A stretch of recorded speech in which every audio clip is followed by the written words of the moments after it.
I was holding a paper plate of coleslaw when my entire life shifted. The cabbage was drowning in too much mayonnaise, and someone had mixed raisins into it, which felt like a crime. It was one of those early June evenings in Portland where the sun finally decides to show up after weeks of gray drizzle, and everyone in the neighborhood had dragged their folding tables into the street like we were reclaiming territory from the rain. String lights crisscrossed between the maple trees, and somewhere down the block, Marcus and his friends were playing basketball. The rhythmic bounce of the ball mixing with classic rock drifting from someone's Bluetooth speaker. The smell of charcoal and citronella hung thick in the air, and I'd already had 2 of Beth's infamous jalapeno poppers, which were currently staging a revolt in my stomach. Before we jump back in, tell us where you're tuning in from. And if this story touches you, make sure you're subscribed because tomorrow, I've saved something extra special for you. I was standing near the beverage cooler, debating between a lukewarm beer and a La Croix, when Aunt Beth wandered over with that particular gleam in her eye that meant she had information she was dying to share. She was wearing a tie-dye shirt that looked like it had survived Woodstock, and holding a red solo cup filled with what I suspected was not her first glass of sangria. "Hey sweetie," she said, bumping her shoulder against mine in that overly familiar way people do when they've had just enough alcohol to forget about personal space. "So exciting about Tori, right? Your mom must be over the moon." I smiled automatically, the kind of smile you develop when you've spent 26 years being the supporting character in someone else's story. "Oh yeah, totally," I said, taking a sip of the La Croix I'd finally grabbed. The carbonation burned my throat. Beth didn't seem to notice that I had no idea what she was talking about. She just plowed forward, gesturing wildly enough that some of her sangria sloshed over the rim of her cup. "I mean the Berkeley School of Music," she continued, shaking her head in wonder. "Full scholarship for their graduate program. Do you know how hard that is to get into? Your sister is just," she paused, searching for the word, "exceptional." "That's what she is. Just exceptional." The coleslaw suddenly felt very heavy in my hand. I stood there, frozen somewhere between the cooler and the folding chair where my dad was explaining his new obsession with smoking brisket to anyone who would listen. Berkeley. Graduate school. Full scholarship. The words arranged themselves in my head, but they wouldn't quite connect to anything real. "When did this happen?" I heard myself ask, and my voice sounded normal, curious, even like I was asking about the weather. Beth looked at me like I just asked what year it was. "Last week, honey. Your mom posted about it on Facebook." There were like 200 comments. She leaned in closer, and I could smell the wine on her breath mixed with sunscreen. "Between you and me, I think your mom's already planning to fly out to Boston to help her apartment hunt. She's talking about taking a whole month off work." I nodded, said something about needing to check on the potato salad even though I'd brought store-bought cookies, and walked very carefully toward the edge of the party. My legs felt strange, like they belonged to someone else, and I had this bizarre sensation of watching myself from above, this girl in a faded Timbers t-shirt and cut-off shorts, holding a plate of terrible coleslaw, walking toward the corner of the street where the party sounds faded into the regular noise of the neighborhood. I made it to my car, a 12-year-old Subaru that desperately needed an oil change, and sat in the driver's seat with the door open and my feet still on the pavement. The basketball game continued down the street. Someone laughed loud and genuine. A dog barked. Life continued exactly as it had been, except now I knew something I wasn't supposed to know, or maybe something I was never supposed to need to be told. The thing about being the older sister is that people assume you're supposed to be the prototype, the rough draft that parents learn from before they create the masterpiece. But in our family, Tori had somehow arrived fully formed, perfect from the beginning, while I was still trying to figure out which way was up. She was 3 years younger than me, but you'd never know it from the way our mother talked about her. Tori got lead roles in school plays while I painted sets. Tori made all-state orchestra on violin while I quit piano after 2 years because my teacher said I had no natural sense of rhythm. Tori got into her dream college with scholarships while I went to the state school and worked 30 hours a week at Target to cover what financial aid didn't. None of this was Tori's fault, not really. She never asked to be exceptional. She just was. And I never asked to be invisible. I just was. Our mother, Diane, had this way of talking about Tori's accomplishments that made them sound both inevitable and miraculous. Like she'd always known Tori would do extraordinary things but was still surprised and delighted every time it happened. When I graduated with my bachelor's degree in graphic design, she came to the ceremony and took exactly 4 photos. then spent the dinner afterward talking about Tori's upcoming senior recital. When Tori graduated summa cum laude 3 years later, our mother cried actual tears, commissioned a professional photographer, and threw a party that lasted 6 hours. I had learned to be okay with this, or at least I'd learned to act okay with it, which is almost the same thing. I'd learned to celebrate Tori's victories like they were my own, to play the proud older sister role with enough enthusiasm that no one looked too closely at whether I meant it. I'd learned to make myself small, to need less, to ask for nothing so that when I inevitably received nothing, it wouldn't hurt as much. But sitting in my Subaru while the block party continued without me, I realized I'd never actually learned to be okay with being erased. I just learned to pretend I didn't notice it happening. I drove home without saying goodbye to anyone, my phone already buzzing with a text from my dad asking where I went. The apartment I rented was in Southeast Portland, a tiny one-bedroom above a coffee shop that meant I woke up every morning to the smell of espresso and the sound of the milk steamer. It was small enough that I could touch both walls of the hallway if I stretched my arms out, but it was mine. I'd painted the walls myself, a soft gray that the hardware store called Quiet Storm, and I'd hung string lights around my bedroom window and filled the space with plants I kept forgetting to water. It wasn't much, but it had been enough. It had been mine.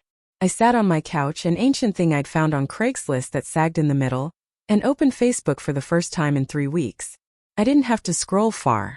My mother's post was right there from 6 days ago with 247 reactions and 89 comments. The photo showed Tori holding an acceptance letter, beaming at the camera in our mother's kitchen, the yellow tile counters visible in the background. The caption read, "Bursting with pride doesn't even begin to cover it.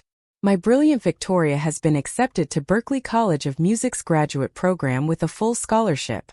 Boston better get ready for this star." I couldn't be more proud of the woman she's become. Watching her chase her dreams has been the greatest gift of my life. I read it 3 times, looking for my name, looking for any acknowledgement that Tori had another family member besides our mother. There was nothing. I scrolled through the comments. Friends I'd grown up with, relatives I'd seen at holidays my entire life, all of them offering congratulations, asking about moving dates, sharing their own stories about Boston. My Aunt Beth had commented, "The whole family is so proud." Not a single person had tagged me or asked where I was in the celebration. It was as if I'd already been edited out of the family story, and no one had bothered to tell me. My phone rang. The screen said Mom, and I stared at it for 4 rings before I answered. "Hey honey," she said in that bright, busy voice she used when she was multitasking. I could hear cabinet doors opening and closing in the background. "Can I call you back? I'm trying to organize all these college brochures Tori sent me, and I want to research neighborhoods in Boston before we start looking at apartments." She paused, and I heard the rustle of paper. "Actually, quick question. Do you still have that nice camera I lent you for your friend's wedding? Tori wants to document her move, and I thought it would be perfect. The camera she'd lent me 3 years ago, that I'd returned 2 years and 11 months ago, that she'd immediately given to Tori for a semester abroad photography class." I remembered I said quietly because it felt important not to lie, not to pretend anymore that I didn't notice these things. "You gave it to Tori in 2022. She made a small sound, half laugh, half dismissal. "Oh, that's right. Well, I'm sure it's around here somewhere. Listen, sweetie, I really do need to call you back. We're trying to figure out the logistics of this Boston trip, and there's so much to coordinate. You understand." It wasn't a question. It was never a question. I said okay, and she hung up without saying goodbye. Preparing and narrating this story took us a lot of time, so if you are enjoying it, subscribe to our channel, it means a lot to us. Now back to the story. Already moving on to the next task. The next detail in Tori's perfect life that required her complete attention. I sat there holding my phone, staring at the plant on my coffee table that had definitely died sometime last week, and tried to figure out what I was feeling. It wasn't anger exactly. Anger required energy, required the belief that expressing it might change something. This was something quieter, something that had been building for so long that I'd stopped noticing its weight until suddenly I was drowning in it. I'd been the one who helped Tori with her college essays when she was applying to undergrad. I'd read 17 drafts of her personal statement and helped her narrow down her school choices and driven her to campus visits because our mother was always working. When Tori had her wisdom teeth out sophomore year, and came home for winter break a mess of pain and swelling. I was the one who picked her up from the oral surgeon because Mom had a conference call she couldn't miss. I was the one who made sure she took her antibiotics on schedule, and bought her milkshakes and watched reality TV with her for 3 days straight while she recovered. When Tori's first serious boyfriend broke up with her junior year, I was the one on FaceTime at 2 in the morning, listening to her cry, telling her she was going to be okay, that she was remarkable and brilliant and anyone would be lucky to have her. And none of that mattered apparently. None of it had earned me even a phone call, a heads up, a single line in a Facebook post. I wasn't angry. I was tired. I was so deeply, profoundly tired of being the person everyone leaned on but no one actually saw. I opened my laptop and stared at the blank screen for a long time. Then I opened my work email and typed out a message to my boss. I need to use some of my vacation days. 2 weeks starting Monday. Personal reasons. I hit send before I could change my mind. That night I didn't call anyone. I didn't post anything or send any texts. I just sat in my apartment and listened to the sounds of the city filtering up through my windows, the voices of people leaving the coffee shop below, the hum of traffic on Division Street, the distant wail of a siren. Everything felt both too loud and not loud enough. I made scrambled eggs for dinner because they required minimal effort, and ate them standing at my kitchen counter while scrolling through travel websites on my phone. I didn't know where I wanted to go. I just knew I wanted to be somewhere I'd never been, somewhere no one would expect to find me, somewhere I could exist without the weight of being Riley, the responsible one, the dependable one, the one who didn't need anything because asking had never gotten her anywhere. I found Sedona at 2 in the morning, when sleeplessness had turned into something productive. The photos showed red rock formations that looked like they belonged on another planet, vast stretches of desert sky, hiking trails that promised solitude. The rental listings offered small casitas and adobe houses with outdoor fire pits and views that stretched forever. I clicked on one called Desert Sanctuary, a tiny one-bedroom with terracotta tile floors and floor-to-ceiling windows facing Cathedral Rock. Available for 2 weeks starting Monday. I entered my credit card information and booked it before my practical side could intervene with reasonable objections about money and responsibility and what people would think. The next morning, Saturday, I woke up to 17 text messages. Most were from the family group chat I'd muted 6 months ago but never actually left. Tori had apparently announced at the block party last night that she was moving to Boston in August, and everyone was planning a big family dinner tonight to celebrate. My mother had texted the group at 7 in the morning, "Please everyone be at the house by 6. I'm making Tori's favorite, and we're going to have a proper send-off planning party. Bring your calendars so we can coordinate who's visiting when." There was a string of enthusiastic responses, aunt and uncles and cousins all confirming they'd be there, all expressing excitement. I scrolled through 43 messages before I found my name mentioned once, in a text from my dad. "Riley, you're coming tonight, right? Your sister would want you there." Would she, though? I stared at that message for a long time. Would Tori actually want me there? Or would she just expect me to be there, the same way you expect furniture to be in the room, present but not particularly noticed? I didn't respond to the group chat. I didn't respond to my dad. I spent Saturday packing a small suitcase, watering my half-dead plants one last time, and setting an out-of-office message on my work email that said only away until June 28th. For urgent matters, contact Priya. Then I turned off my phone completely, not just silenced it, but actually powered it down, and plugged it into the charger on my kitchen counter. I would leave it there for the next 2 weeks, a small rectangle of obligation and expectation, left behind like everything else. Sunday morning I woke up at 5, loaded my car, and drove out of Portland while the city was still sleeping. The sun was just starting to turn the sky pink behind Mount Hood as I merged onto I-84, heading east. I stopped for gas in Bend, bought a terrible cup of coffee and a breakfast burrito from a convenience store, and kept driving. The landscape changed as I drove south, the green of Oregon giving way to the high desert of Northern California, then the sagebrush and red earth of Nevada. I drove with the windows down and the radio off, just the sound of wind and tires on asphalt, and for the first time in longer than I could remember, I felt something that wasn't quite peace but wasn't pain either. I felt nothing, and nothing felt like relief. I arrived in Sedona just as the sun was setting, the red rocks turning orange and pink and purple in the fading light. The casita was exactly like the photos, small and simple, with white stucco walls and that terracotta tile that clicked under my feet when I walked. The windows were massive, offering a view of Cathedral Rock that looked like a painting, like something too beautiful to be real. There was a small kitchen with turquoise cabinets, a bedroom barely big enough for the bed, and a back patio with a fire pit and 2 chairs facing the desert. I dropped my suitcase by the door and walked straight through to the patio, and I stood there as the light drained out of the sky and the rocks turned from fire to shadow. Somewhere in Portland, my family was probably sitting down to dinner. Someone was probably asking where I was. My mother was probably saying something about how I'd been so busy lately, so distracted, making excuses for my absence the same way she'd been making excuses for my presence my entire life. I spent the first full day in Sedona doing absolutely nothing, and it felt like rebellion. I woke up when my body decided to wake up. Not because an alarm was screaming at me or because I had to be somewhere or do something for someone else.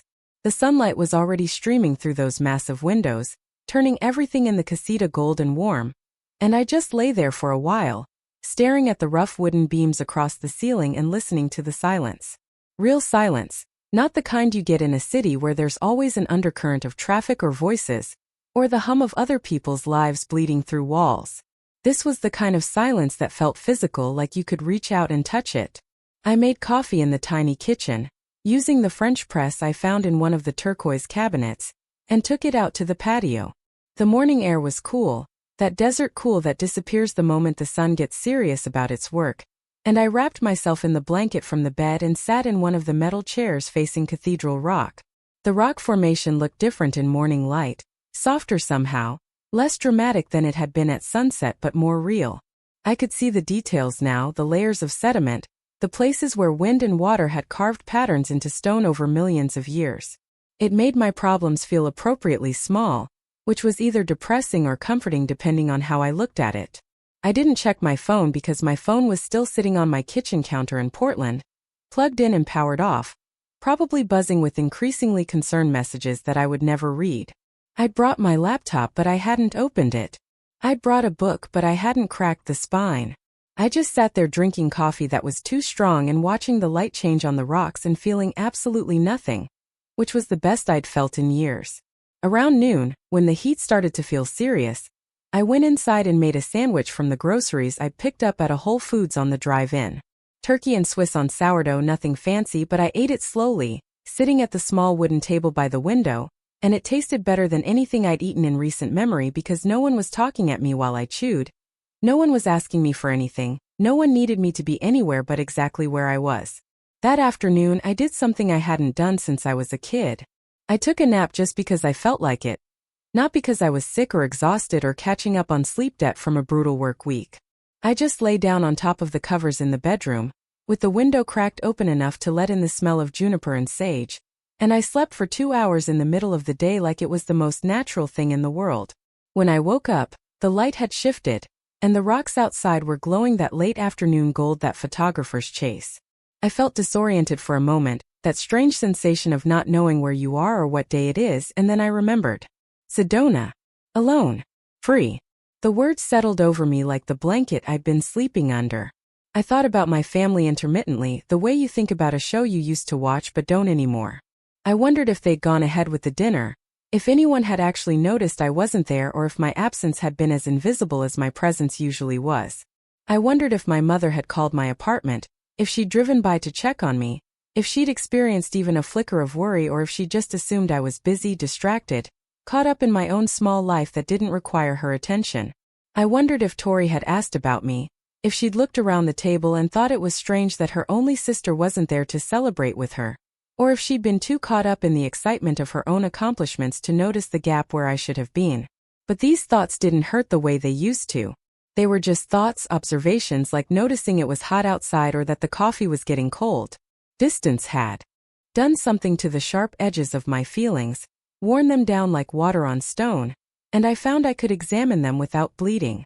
That evening I drove into town, which consisted of a main strip lined with art galleries and tourist shops and restaurants with names like Sacred Grounds and Red Rock Cafe. Everything had a vaguely spiritual bent, lots of crystals and dream catchers and signs advertising aura readings and vortex tours. It should have felt kitschy, and maybe it was, But there was something sincere about it too, something genuine in the way people here seemed to believe that this place, these rocks, this particular arrangement of earth and sky, could heal you if you let it. I ate dinner at a Mexican restaurant with a patio overlooking Oak Creek, ordered enchiladas and a margarita, and watched families and couples and solo travelers like myself navigate the early evening. A little girl at the next table was coloring intently, her tongue sticking out in concentration, while her parents looked at a trail map and debated whether they were up for a moderate or strenuous hike tomorrow. An older couple by the railing were taking turns photographing each other with the creek in the background, both of them laughing when the sun got in their eyes. Everyone seemed content, present, engaged with wherever they were and whoever they were with. No one was staring at their phone. No one looked like they wished they were somewhere else. I pulled out my own phone, the cheap prepaid one I'd bought at a gas station in Bend specifically for this trip, and opened the camera. I hadn't posted anything anywhere since I'd left Portland. I hadn't announced my departure or explained my absence or left any kind of digital breadcrumb trail. But sitting there on that patio with the sound of water moving over rocks and the warmth of the margarita spreading through my chest, I felt the urge to mark this moment somehow, to acknowledge that I was here, that this was real, that I was choosing something for myself for the first time in longer than I could remember. I took a photo of my plate, half-eaten enchiladas and a lime wedge on blue ceramic, with the creek blurred in the background. Nothing artistic, nothing trying too hard. Just evidence of a meal, a place, a moment. I posted it to my Instagram story without a caption, without a location tag, without any context at all. Just the image existing on its own terms. The response was immediate. Within 5 minutes, my Instagram was lighting up with views. I watched the little icons multiply, saw names I recognized scrolling past. My mother, Tori, Aunt Beth, my cousin Marcus, my old college roommate, my former coworker from the Target days. Everyone looking, no one saying anything. The silence in my DMs was deafening. No one asked where I was or if I was okay or why I disappeared without warning.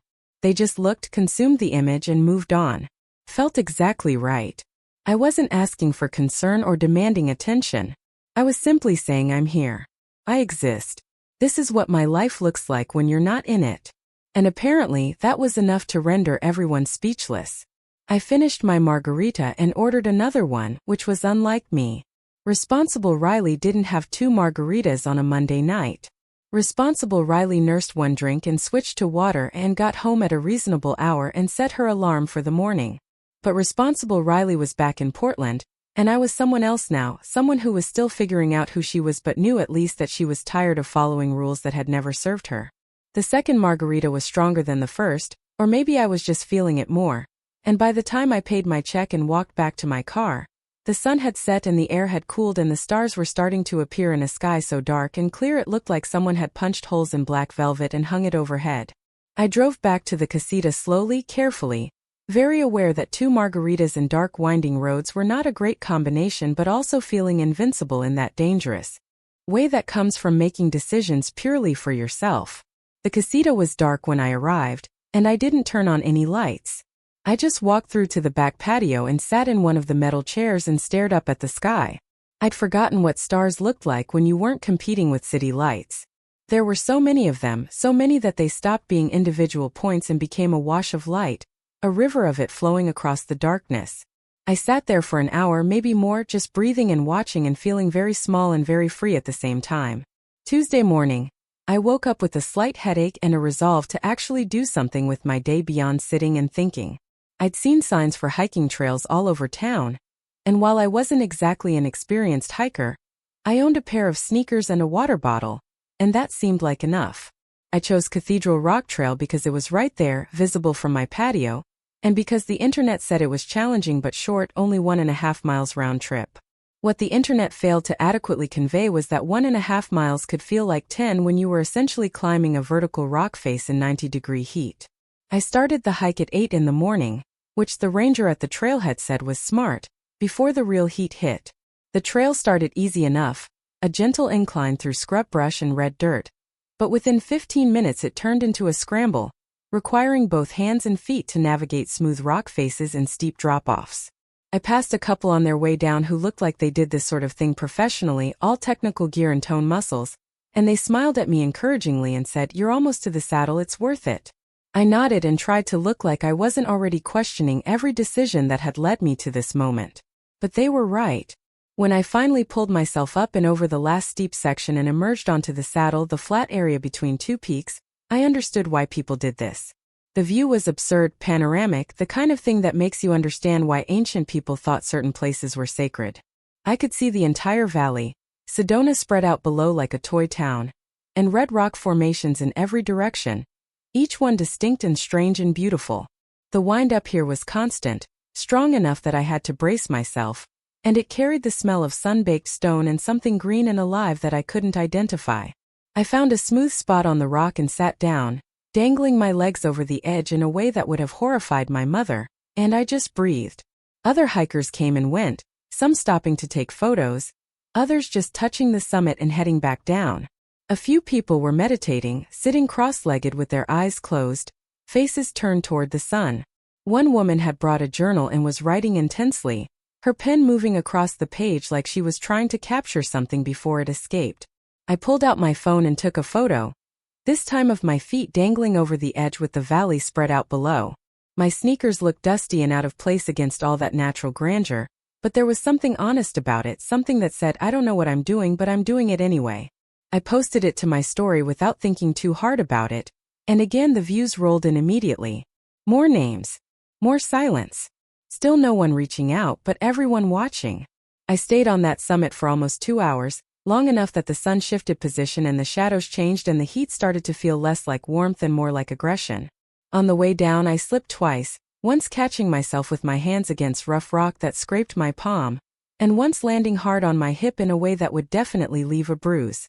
No one was around to see it either time, which meant no one rushed to help me or make sure I was okay or ask if I needed anything.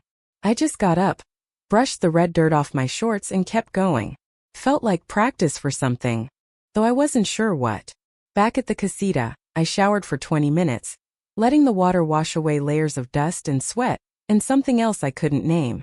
I examined the scrape on my palm, the bruise already forming on my hip, the sunburn on my shoulders where I'd missed spots with the sunscreen. My body was marked by the day, evidence of effort and presence and being fully physically in a place. When was the last time I'd had that? When was the last time I'd done something that left evidence on my body beyond the usual tension, headaches, and stress-related neck pain? I couldn't remember. That afternoon, I opened my laptop for the first time since arriving. Not to check email or social media or news, but to look at my bank account. The Sedona trip was costing more than I'd planned, more than I could comfortably afford without feeling it for the next few months, and some practical part of me needed to see the numbers, to confirm that I was making a choice that would have consequences. The balance was lower than I wanted it to be but higher than it had been when I was 22 and putting myself through school. I'd been saving money steadily for 3 years.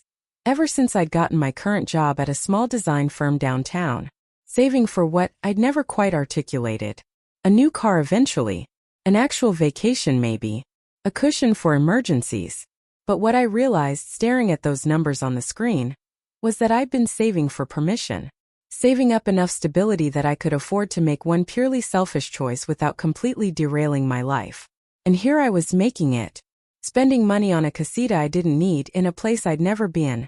For no reason except that I wanted to be somewhere I wasn't expected.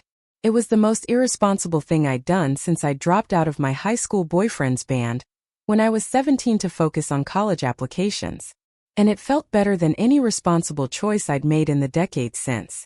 I closed the laptop and made a grocery store run, buying ingredients for an actual meal. Pasta, fresh tomatoes, basil, garlic, good olive oil. I cooked in the tiny kitchen, making more noise than necessary, singing along to music I played from my phone, and when I sat down to eat, I lit a candle I found in one of the cabinets even though it was still light out. I was celebrating something, though I couldn't have told you what. Wednesday arrived and I felt the pull to do something different. Something that required leaving the comfort of my hiking boots and tank tops. I'd seen signs for galleries all over Sedona, and while I worked in design, I couldn't remember the last time I'd actually looked at art for pleasure rather than analysis. I drove into town mid-morning and spent 3 hours wandering through galleries that ranged from touristy to transcendent. There was a lot of Native American art, turquoise jewelry and pottery and weavings that were stunning in their intricacy. There were landscape paintings that tried too hard and landscape paintings that didn't try at all and somehow captured the essence of the place better for it. There was sculpture, abstract pieces that played with light and shadow, and representational pieces of coyotes and eagles and human figures in various states of spiritual awakening. In the last gallery, a small space tucked behind a coffee shop, I found a photograph that stopped me cold. It was large, maybe 4 feet by 6 feet, and it showed a single chair in the middle of the desert. Not a fancy chair, just an old wooden kitchen chair, the kind you'd find at a yard sale, sitting alone in red sand with nothing else in frame except earth and sky. The chair was empty, but it didn't feel empty. It felt present, purposeful, like it was waiting for something or someone, or like it had been left there intentionally as a marker or a message. I stood in front of it for 15 minutes, and when the gallery owner asked if I had any questions, I said, "What's it called?" She looked at the small placard I hadn't noticed. "Placeholder," she said. "The artist's statement says it's about the space we hold for people who are no longer there or maybe never were." I thought about buying it, but the price tag was $3,000, which was absurd and also somehow exactly right for a photograph of an empty chair in the desert. Instead, I took a photo of it with my phone, which felt recursive and strange, a photo of a photo. When I posted it to my story later that evening, I didn't add any caption or explanation. Just the image of the empty chair, stark and silent and speaking volumes. The views came faster this time. Family members, friends from college, people I'd worked with years ago. And this time, finally, the silence in my DMs broke. It was my father who messaged first. "Riley, where are you? Your mother is worried. Are you okay? We haven't heard from you since Saturday." I stared at the message for a long time. Since Saturday. It had taken them 4 days to reach out. 4 days of silence from my end before anyone thought to actually ask if I was alright rather than just consuming my carefully curated proof of life. I didn't respond immediately. I went outside to the patio and watched the sunset paint Cathedral Rock in shades of orange and red and purple that seemed impossible. That looked like someone had turned up the saturation in Photoshop, but this was real. This was just what happened here when the sun went down. When the sky had faded to deep blue and the first stars were appearing, I went back inside and typed a response to my father. "I'm fine. Taking some time. I'll be home in a week and a half." That night, more messages came. My mother, finally, with a long paragraph about how she'd been so worried, how she couldn't understand why I'd leave without telling anyone, how it wasn't like me to be so inconsiderate. The word inconsiderate sat heavy in my chest. I'd been nothing but considerate my entire life. I'd considered everyone else's needs and feelings and schedules and preferences so thoroughly that I'd forgotten to consider my own. And the one time I chose myself, the one time I disappeared without explanation or permission, I was inconsiderate. I didn't respond to her message. I let it sit there, read but unanswered, the little scene notification probably driving her crazy. I messaged too, and her message was shorter but somehow cut deeper. "Hey, are you mad at me? Did I do something? Mom says you just took off and no one knows where you are. That's kind of dramatic, don't you think?" I read it 3 times, looking for any hint of self-awareness, any recognition that maybe she'd been so wrapped up in her own life that she hadn't noticed her sister disappearing from hers. But there was nothing. Just confusion and mild irritation, like I was being weird and difficult for no reason. I typed out a dozen responses in my head. "Yes, I'm mad. No, you didn't do anything, which is the problem. You got into grad school and no one told me. You're moving across the country and I found out at a barbecue from Aunt Beth. I've been here the whole time and none of you noticed. But I didn't send any of them. I just left her on read too." Thursday was the day everything shifted, though I didn't know it yet. I woke up feeling restless, that particular kind of restlessness that comes from being alone with your thoughts for too long. I needed to move, to do something physical and demanding enough that my brain would shut up for a while. I chose Devil's Bridge Trail, which the internet promised was the most photographed spot in Sedona. A natural sandstone arch that people hiked out to for the views and the Instagram opportunities. The trail was longer than Cathedral Rock, about 4 miles round trip, and it was crowded even at 7 in the morning. Families with small children, elderly couples with trekking poles, groups of 20-somethings who looked like they lived in athleisure wear and drank green juice for breakfast. The hike itself was less challenging than Cathedral Rock but longer, winding through pine forest before opening up to red rock scrambles and eventually the bridge itself. When I finally reached it, there was a line of people waiting to walk out onto the arch and take their photos. It was surreal, this natural wonder that millions of years of erosion had created. And we were all lined up like we were waiting for a roller coaster, taking turns posing on the edge for perfect shots. I waited my turn, feeling ridiculous and also understanding the appeal. When you spend most of your life invisible, there's something powerful about putting yourself in a frame, making yourself the subject, saying, "Here I am, I exist, I was in this place."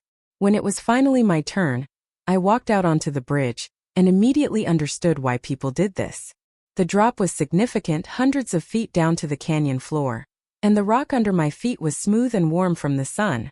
I could see for miles in every direction, layer after layer of red rock formations, the town of Sedona tiny in the distance.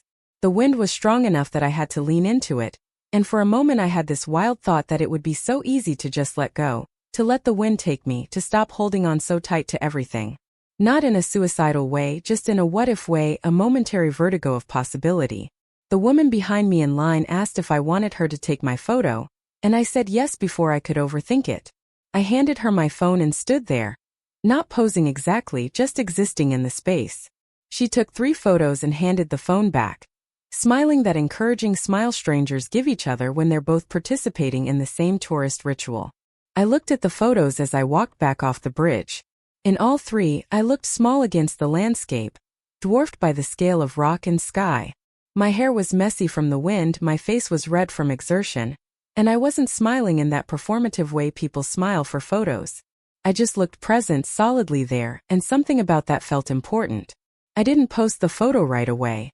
I sat on a flat rock away from the main crowd and drank water and looked at those 3 images, trying to figure out what it was about them that felt different from every other photo I'd taken in recent memory. And then I realized it was the first time in years I'd been in a photo alone, not cropped in next to someone else, not part of a group shot where I was strategically positioned on the end so I could be easily edited out if needed. Just me, singular, undeniable, taking up space in the frame. I posted the middle photo to my Instagram, and this time I added a caption. Just one word in lowercase, no punctuation. Here. The response was different this time. Within an hour, I had 23 comments, which was more engagement than I'd gotten on anything in months. Most were generic fire emojis and heart eyes and comments like gorgeous and living your best life from people I barely knew. But scattered among them were the ones that mattered. The ones from people who'd noticed I'd been gone.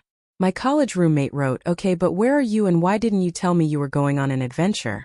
My coworker Priya commented, "This is giving main character energy and I'm here for it." And then buried in the middle was a comment from Tori. "Cool pic. We still need to talk though."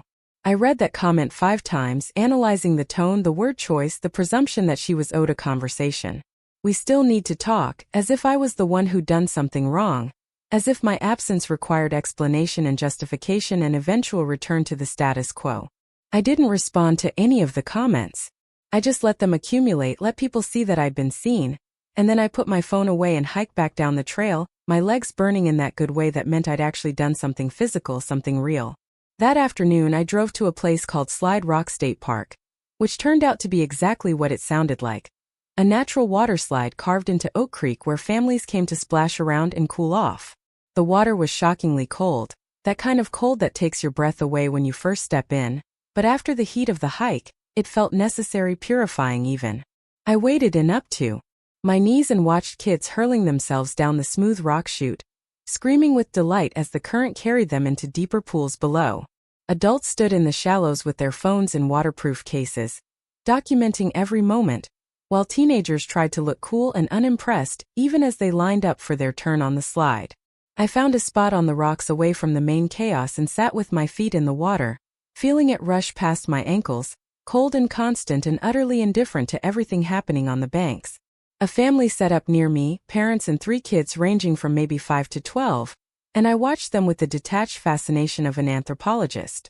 The mother was patient, endlessly patient, helping the youngest into a life jacket, applying more sunscreen to a squirming middle child, reminding the oldest to stay where she could see him. The father was taking photos, lots of them, and I could hear him saying things like, "Okay, now everyone together, big smiles, let's get one with the creek in the background." They were creating memories deliberately, methodically, and there was something both sweet and sad about it. All that effort to document happiness, to prove that they were a family who did things together, who made time for adventures. I wondered if those kids would look back at these photos in 20 years and remember the day fondly, or if they just remember being cold and having to pose for another picture, and wishing they could just play without someone narrating every moment. I wondered if my own family had photos like this, evidence of togetherness that I couldn't quite remember experiencing. Probably. My mother was meticulous about documentation, at least when it came to Tori's achievements and milestones. There were probably hundreds of photos of Tori at recitals, graduations, award ceremonies, all carefully archived and occasionally resurfaced on Facebook with captions about how fast time flies. I left Slide Rock before the family finished their photo session and drove back toward town. But instead of returning to the casita, I pulled into a parking lot for something called the Chapel of the Holy Cross. I'd driven past it several times, this modernist chapel built directly into the red rocks, and I'd been curious but not curious enough to stop. Now, with the afternoon stretching ahead of me and no particular plan, I figured I might as well look. The chapel itself was small, intimate, with massive windows that framed views of the valley below. It wasn't ornate or traditionally beautiful in the way churches usually are. It was stark, angular, all clean lines and natural light, and it felt less like a place of worship and more like a place of witnessing, like someone had built a frame around the landscape and said, "Look, pay attention, see what's actually here." There were maybe a dozen other people scattered among the wooden pews, some praying, some just sitting quietly, some taking photos despite the signs asking visitors to be respectful. I sat in the back row and looked out the windows at the red rocks and the valley and the sky, and I tried to remember the last time I'd been in a church. My father's funeral probably 11 years ago, when I was 15 and Tori was 12, and our mother had been so composed it was frightening. She'd cried, but quietly, efficiently, the kind of crying that didn't disrupt the service or make anyone uncomfortable. Tori had sobbed openly, dramatically, and everyone had rushed to comfort her, telling her how brave she was, how strong. I'd sat very still and felt nothing, or maybe I'd felt everything and didn't know how to let it out. And when people asked if I was okay, I'd said yes because that's what I always said. Sitting in this chapel in Sedona 11 years later, I felt something shift in my chest. Not tears exactly, but something adjacent to tears, something that had been compressed for so long it had fossilized. I thought about my father, who I barely remembered as a full person anymore, just fragments and impressions. I thought about how after he died, I'd become the responsible one by default, the one who had to help hold things together because our mother was working double shifts and Tori was falling apart and someone had to be stable.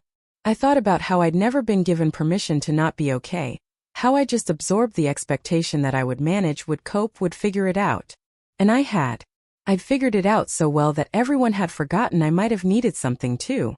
I left the chapel without praying or making any grand declarations or experiencing any kind of spiritual revelation.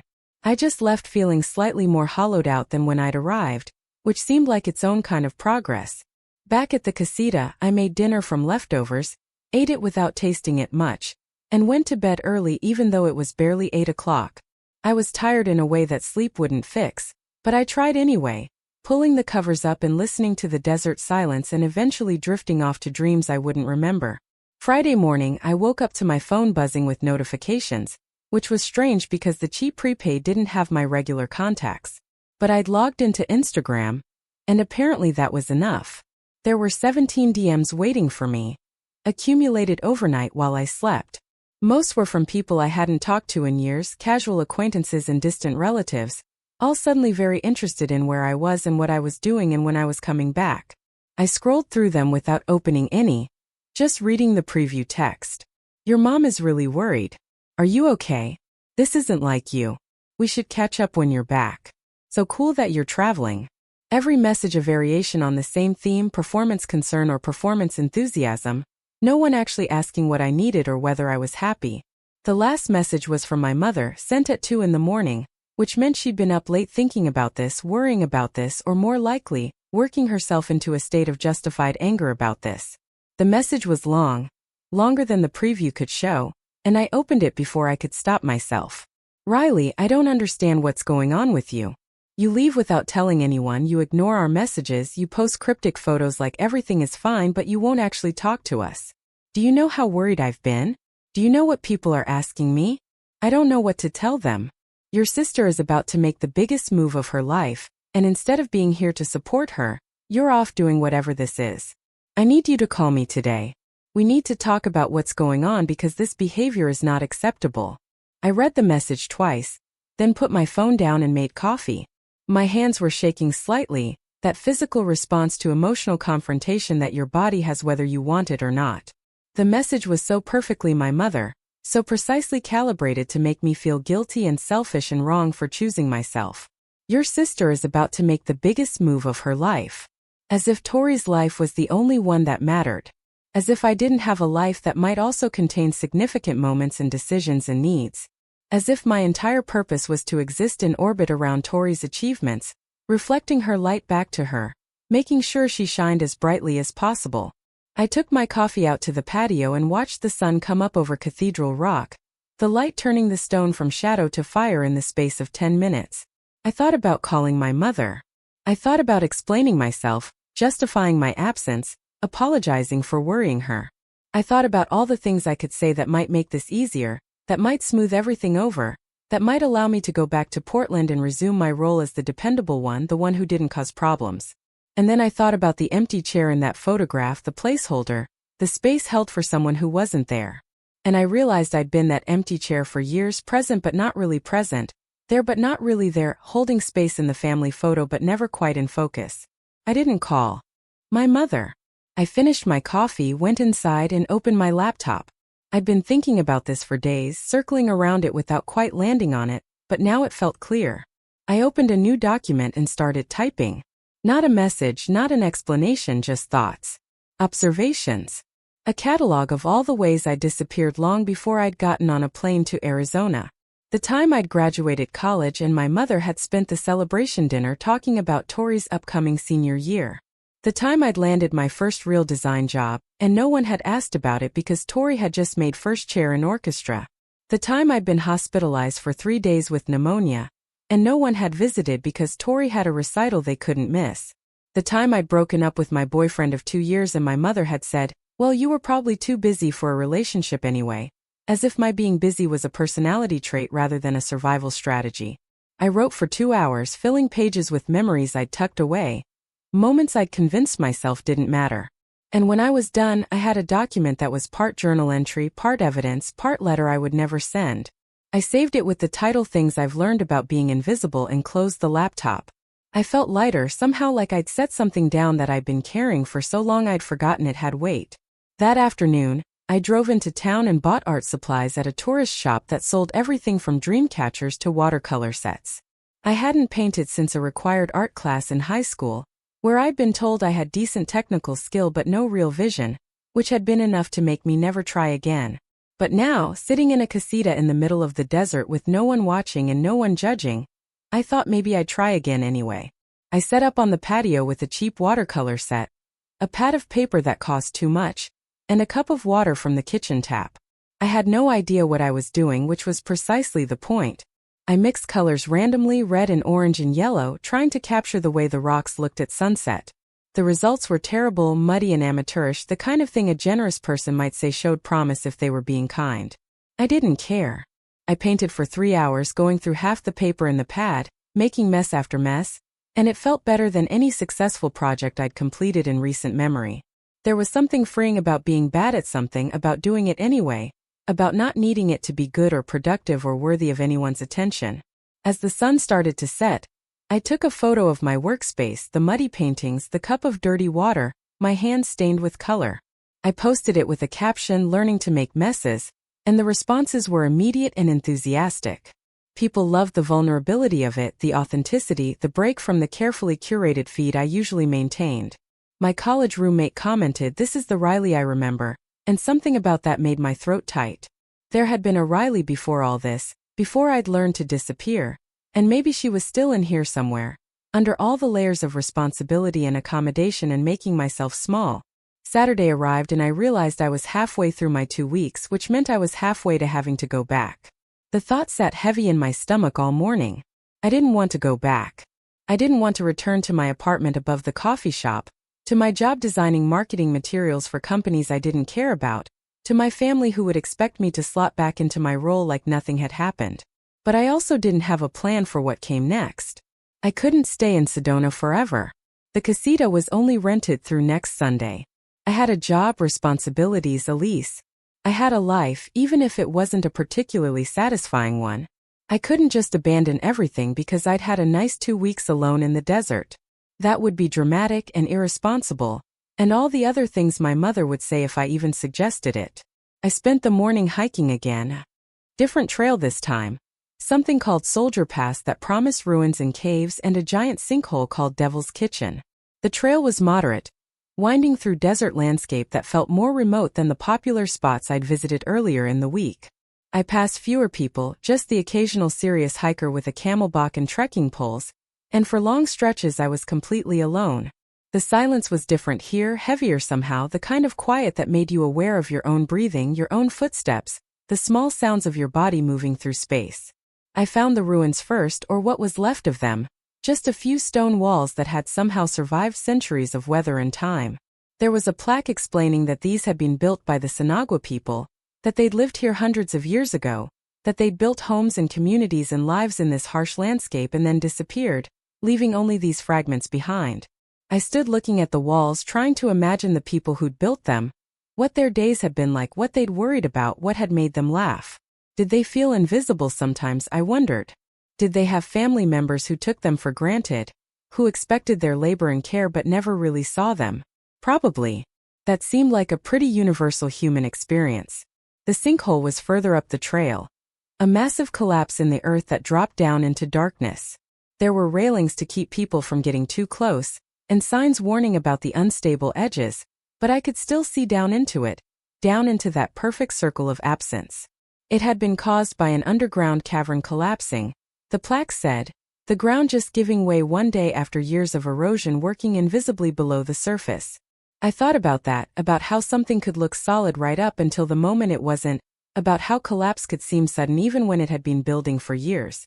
I took a photo of the sinkhole, the dark circle against red earth, and posted it without caption. Let people interpret it however they wanted. By the time I got back to the casita, it was mid-afternoon and I was exhausted in that good way that comes from physical exertion. I showered, made a late lunch of scrambled eggs and toast, and then made the mistake of checking my messages.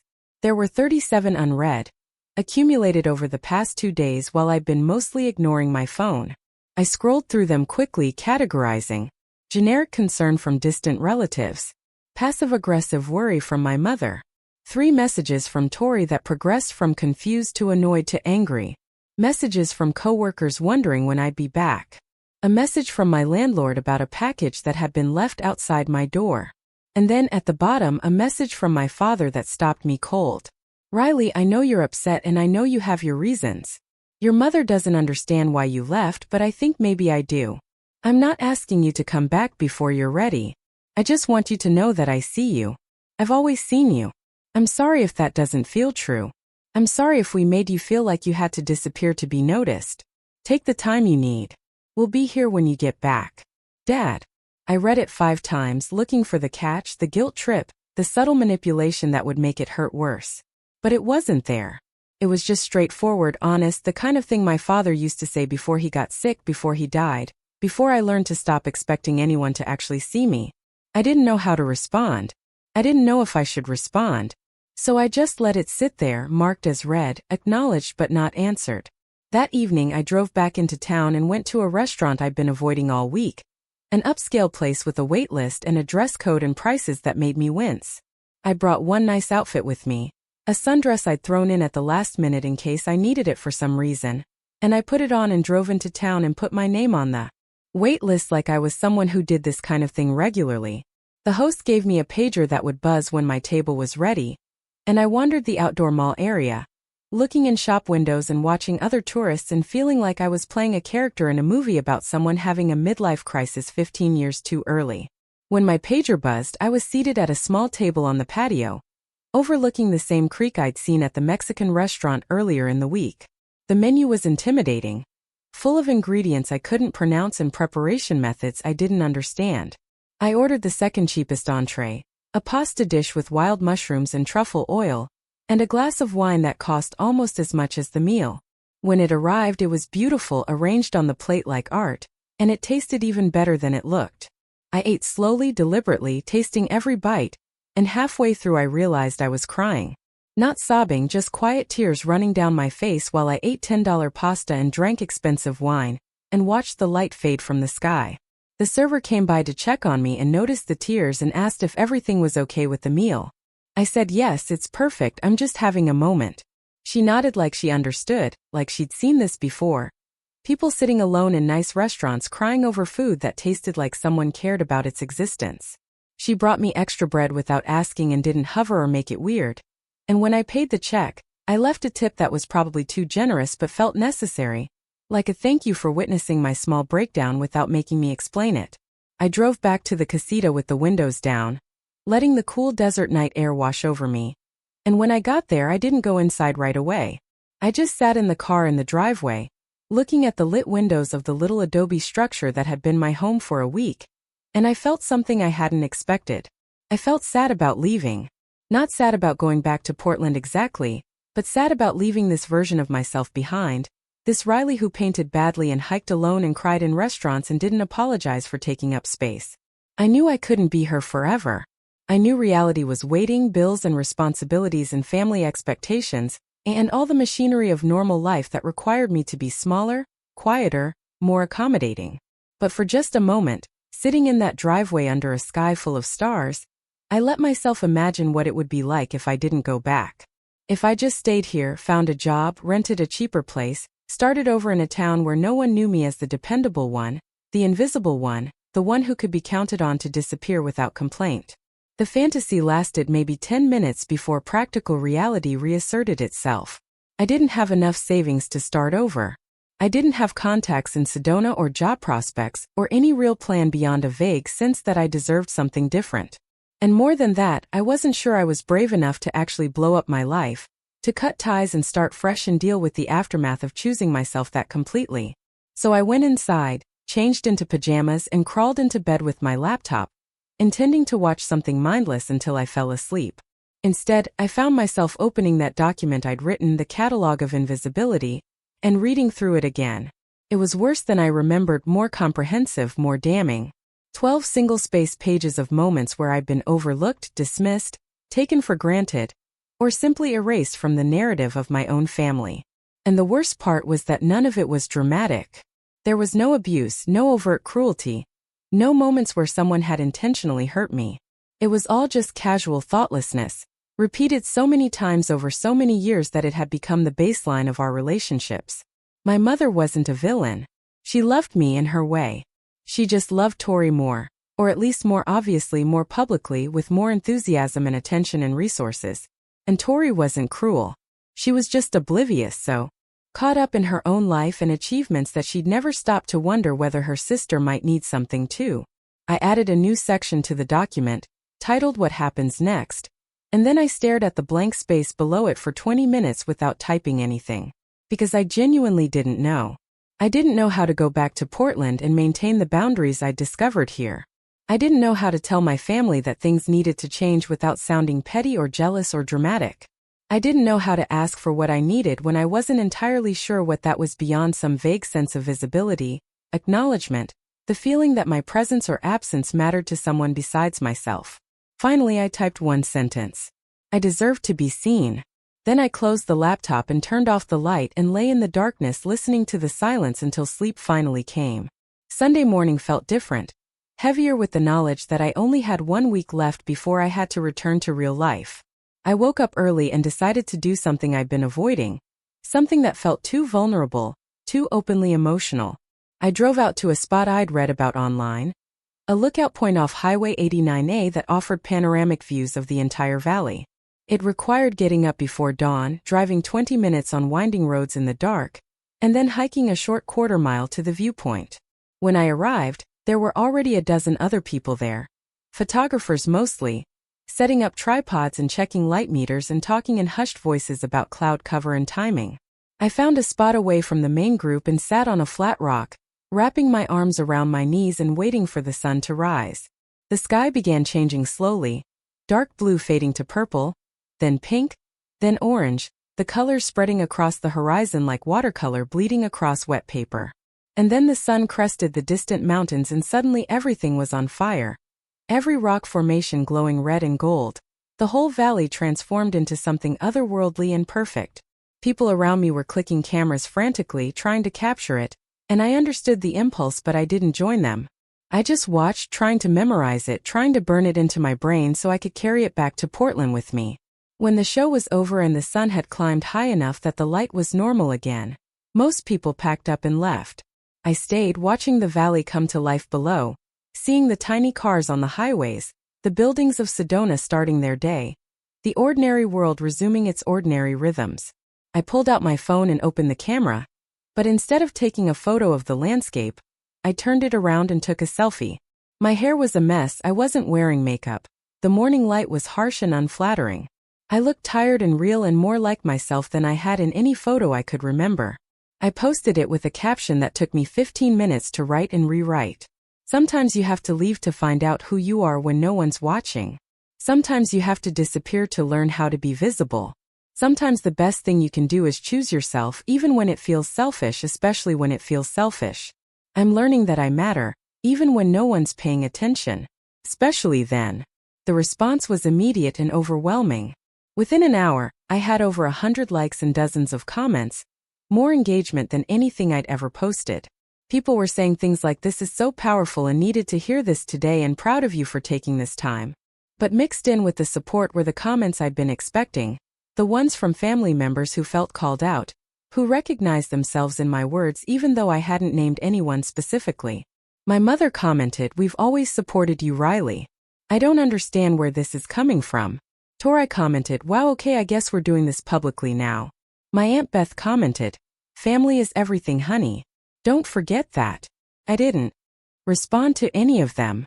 I just let the post exist, let it say what I needed to say without defending it or softening it or taking it back. And then I turned off my phone completely, not just silenced it but powered it down, and I drove back to the casita and spent the rest of the day doing absolutely nothing productive. I read half a book, took a nap, made a grilled cheese sandwich for lunch, and sat on the patio watching clouds move across the sky. It was the kind of day that would have made my mother anxious, all that wasted time, all that potential productivity lost. But it felt necessary, vital, even like I was practicing something I'd forgotten how to do, simply existing without purpose or product or performance. Monday arrived with an unexpected gift. I woke up to an email from my boss, sent late Sunday night, probably after a few glasses of wine based on the casual tone. "Riley, Priya mentioned you're taking some time off and honestly good for you. You've been burning the candle at both ends for months and I've been worried about burnout. Take an extra week if you need it. We've got things covered here and your well-being is more important than any deadline. Let me know what you decide." The email was signed with just his first name, Marcus, no title or formal signature. And something about that informality made me trust it more than if he'd been professional about it. I read the email 3 times, looking for the trap, the expectation hidden in the permission. But it seemed genuine, an actual offer of additional time with no strings attached.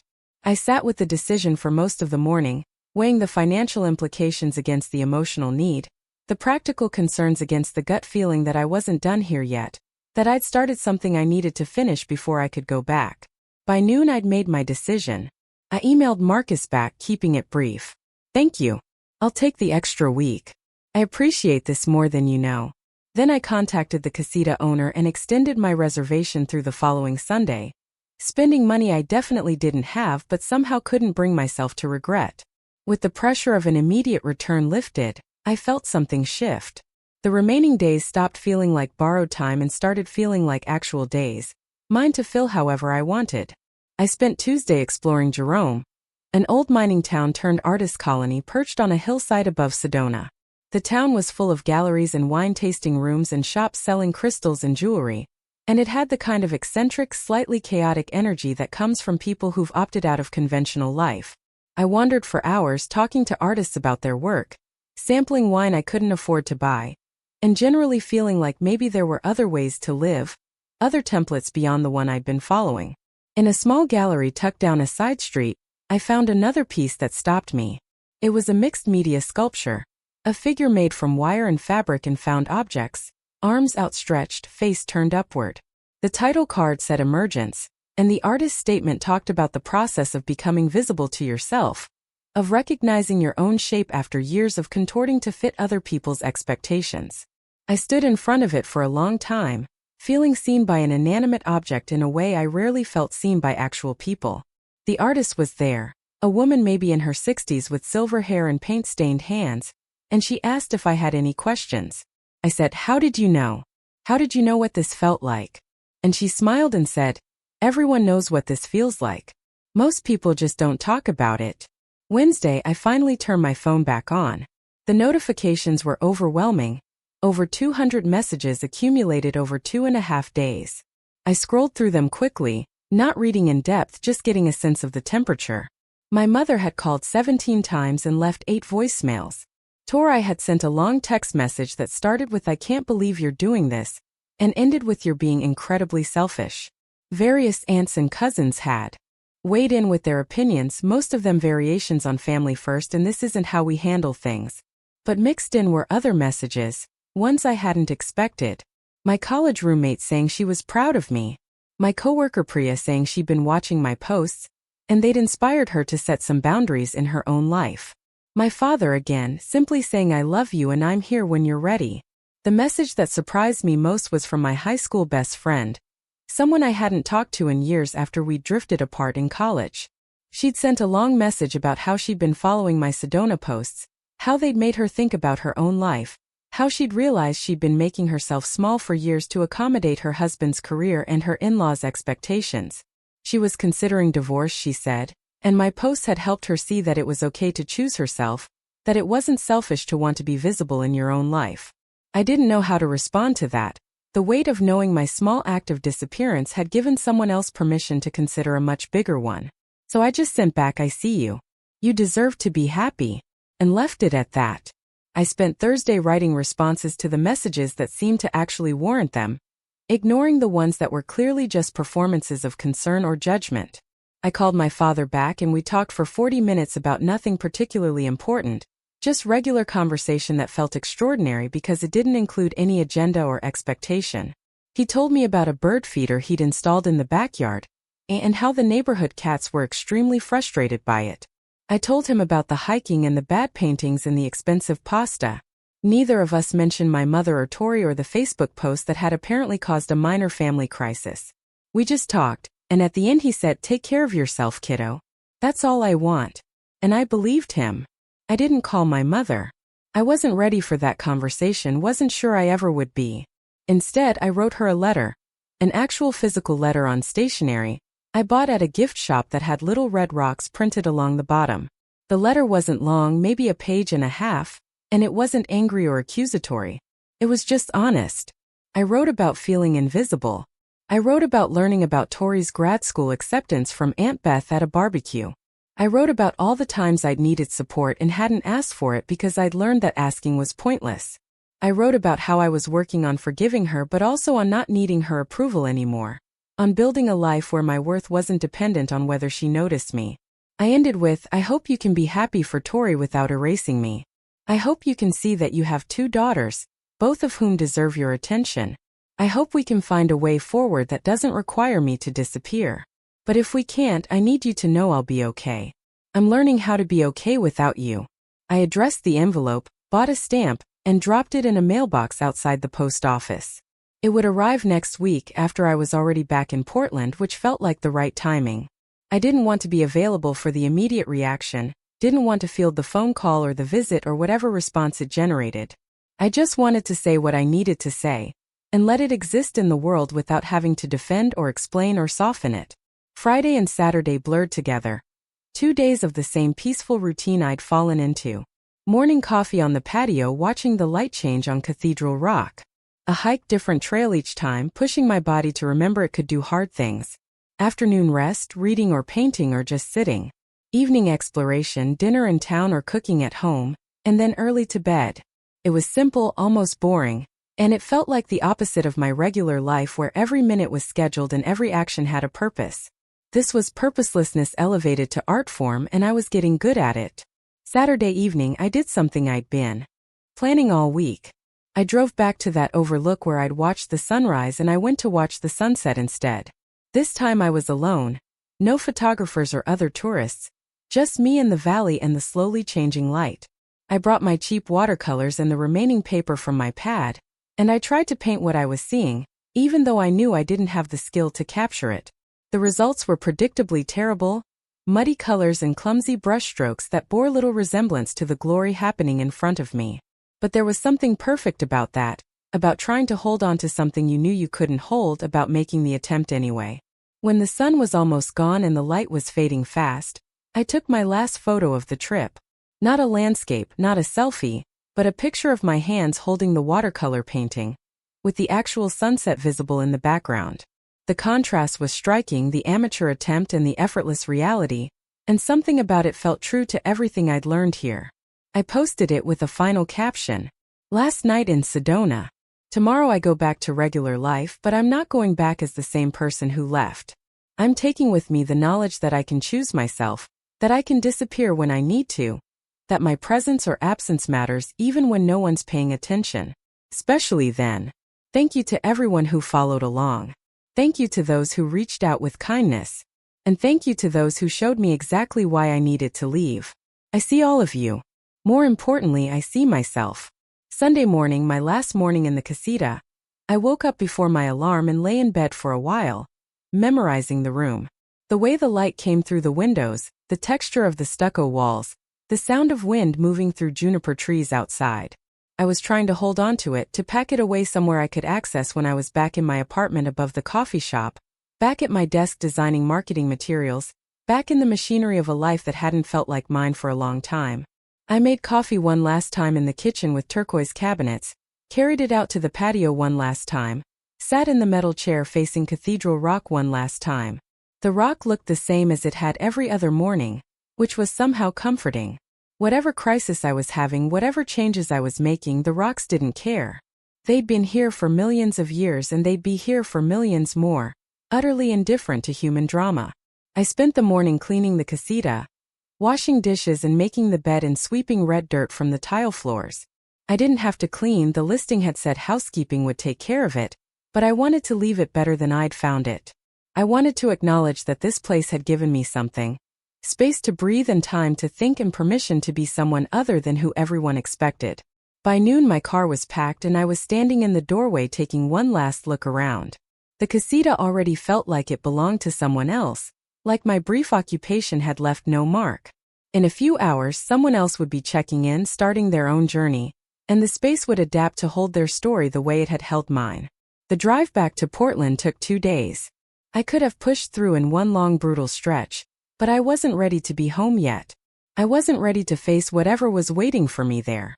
So I stopped halfway in some forgettable highway town in Northern California, and spent the night in a budget motel watching cable TV and eating vending machine snacks for dinner. It felt like a decompression chamber, a space between the person I'd been in Sedona and the person I'd have to be back home. I slept badly, woke up early, and got back on the road before sunrise, driving north through landscape that gradually shifted from desert to forest, from red rocks to green trees, from harsh sunshine to familiar gray clouds. I arrived in Portland mid-afternoon on Monday, 3 weeks after I'd left. The city looked exactly the same, which felt both reassuring and disappointing. I'd been gone for 21 days and somehow expected everything to be different, transformed by my absence the way I'd been transformed by it. But no. Same traffic, same rain, same coffee shops and bridges and streets I'd driven 1,000 times. I stopped at my apartment first, climbing the stairs to my second-floor unit with legs that felt heavy from driving. There was a small pile of mail by my door, mostly junk and bills, and a note from my landlord saying my package had been stored in the office. Inside, the apartment smelled stale, closed up, like a place that hadn't been lived in for a while. My phone was still on the kitchen counter where I'd left it, plugged in, the battery long dead from weeks of disuse. I plugged it in and watched it slowly come back to life, bracing myself for whatever had accumulated in my absence. But my personal phone, the one with my real contacts and my real life attached to it, was surprisingly quiet. Only a dozen messages, far fewer than I'd expected. My mother had apparently stopped calling after the first week, and Tori had sent one final message 5 days ago. I guess you're not ready to talk. That's fine. We'll be here when you are. It was less angry than her previous messages, more resigned, and I didn't know if that was better or worse. My father had checked in twice, brief messages just asking if I was safe. Priya had sent a welcome back gif, and a note that she'd left some groceries in my fridge, which made me tear up unexpectedly. I unpacked slowly, putting dirty clothes in the hamper, arranging my toiletries back in the bathroom, hanging the sundress back in the closet. The cheap watercolor set and the remaining paintings I laid out on my coffee table, evidence of my time away, proof that it had actually happened. They looked even worse here than they had in Sedona, surrounded by my regular life instead of red rocks and desert sky. But I left them there anyway. I needed the reminder that I'd been someone different for 3 weeks, that I'd chosen myself, that I'd survived the choosing. Tuesday I went back to work. The office was exactly as I'd left it, my desk still covered with the same notes and sketches I'd abandoned 3 weeks ago. Priya hugged me immediately, not asking questions, just saying she was glad I was back. My boss Marcus called me into his office mid-morning, and we had a brief conversation about my workload, whether I wanted to ease back in or jump into current projects.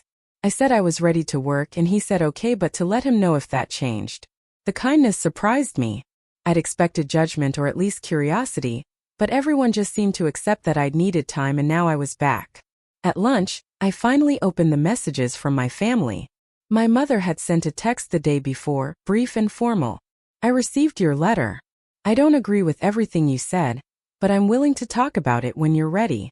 Not an apology exactly, but an acknowledgement, which was more than I'd expected.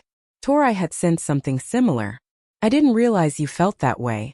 I'm sorry if I wasn't paying attention. Can we talk?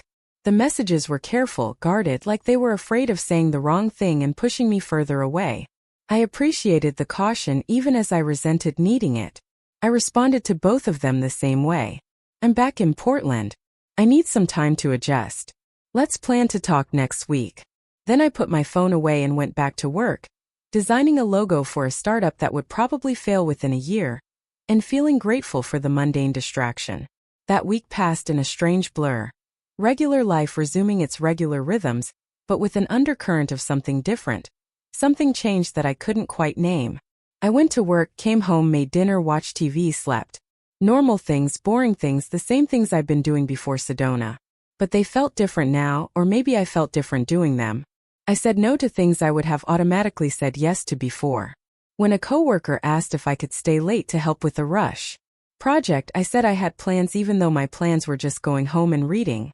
When my mother called and asked if I could drive to their house for dinner Saturday, I said maybe next weekend, I need some time. When Aunt Beth texted asking about Tori's going away party, I said I'd let her know. Friday evening, exactly 1 week after I'd returned, I did something I'd been planning since Sedona. I took the empty chair photograph, the one I'd found in that gallery, and I created my own version. I set up one of my kitchen chairs in my apartment, positioning it in front of the window with the Portland skyline visible in the background, and I took a photo.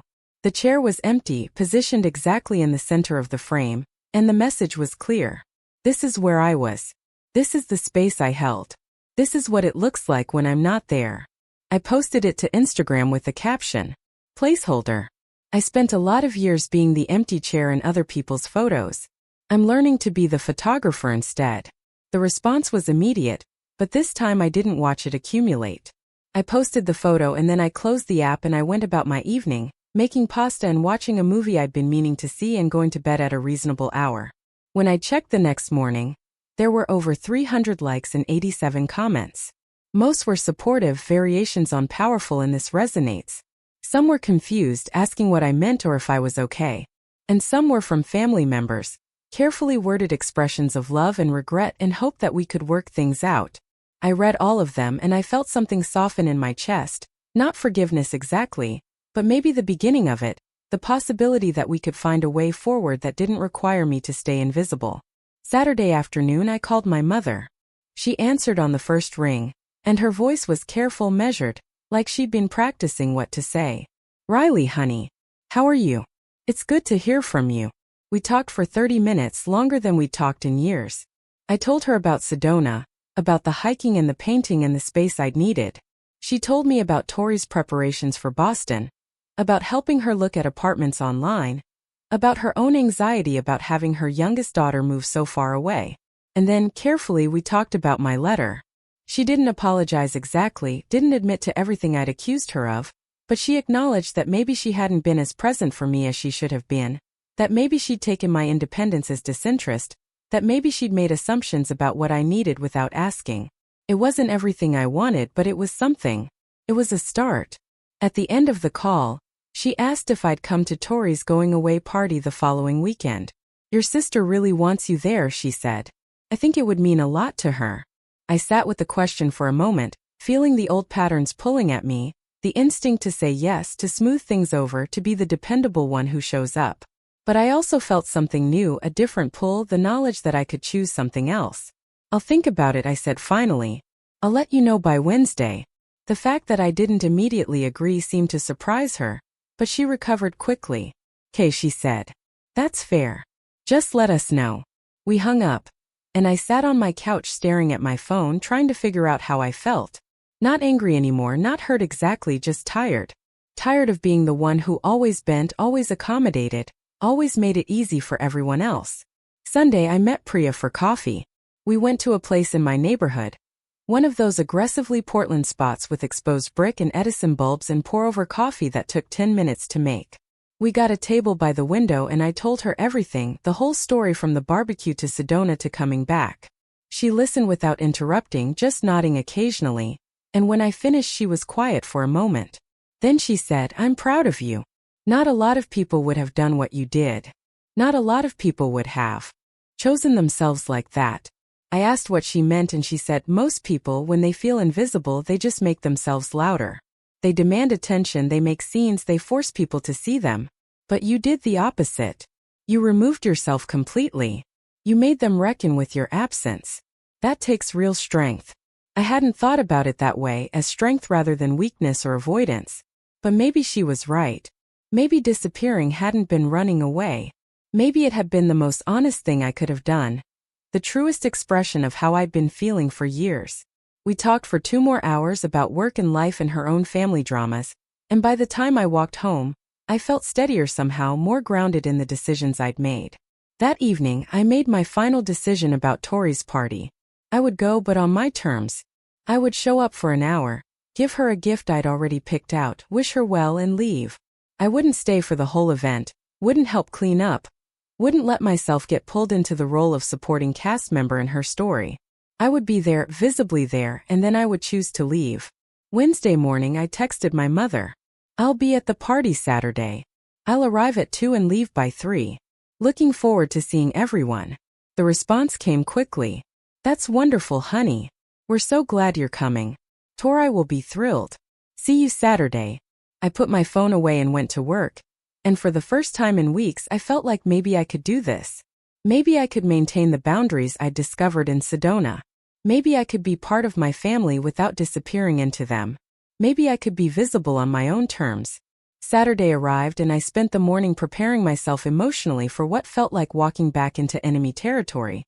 Though that wasn't quite fair. My family wasn't the enemy. They were just people who'd gotten used to taking me for granted. And I was the one who'd let them, who'd encouraged it by never asking for anything different.